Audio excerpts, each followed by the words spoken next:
We're going to start tonight, Legs, with a team in the Cleveland Cavaliers. Wow, how far they've fallen in just 3 months. They've lost 20 straight entering play tonight, and play tonight was in South Florida against LeBron, Dwayne Wade and company. Now, because of this losing streak, Legs, it doesn't seem like there's as much buzz or animosity in this matchup now. No, that's all behind us now. I think with what LeBron James did, the Miami Heat did to the Cleveland Cavaliers when they went in there that first game in Cleveland with all that build-up and basically just punched them dead in the sternum. And they've been on their knees, buckled over ever since. And now, really, that edge has been taken off. Look at Diddy.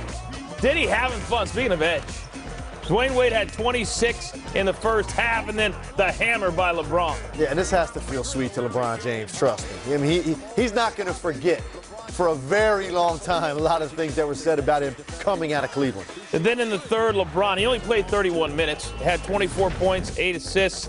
Dwayne Wade, 34 points in 34 minutes. They combined for 58. At one point in this game, it was 70-67.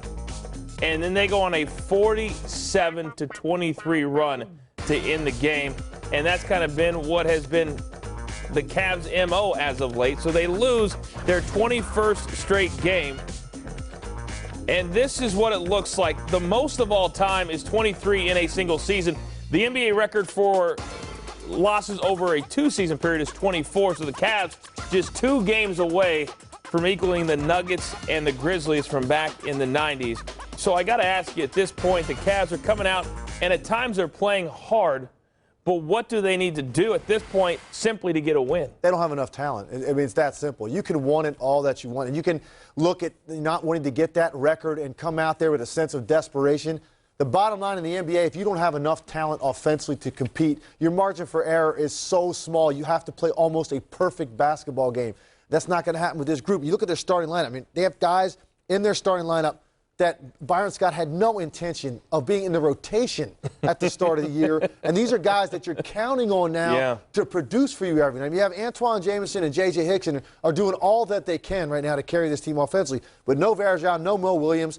You've got Christian Ayang in the starting lineup, Manny Harris, Ramon Sessions. This team is just not talented enough right now to compete. And now what's happening, they're getting the best that other teams have to offer. No one wants to be the team that ends this streak. So now you really get teams playing you like a playoff team, despite the fact that you've won 8 games. So they're in a tough boat, and I really don't know when this thing is going to end. It's not going to end in the immediate future.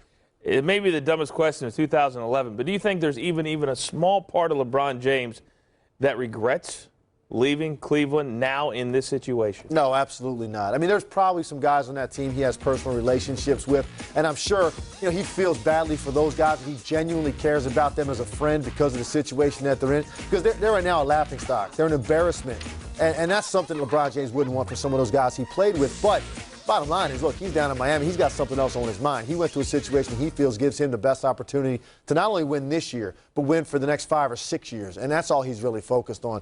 I'm sure there's a couple guys on that roster that he had a little bit more of a relationship with that he feels bad about that they're in this situation. But look, this is the NBA. Nobody feels sorry for you for very long.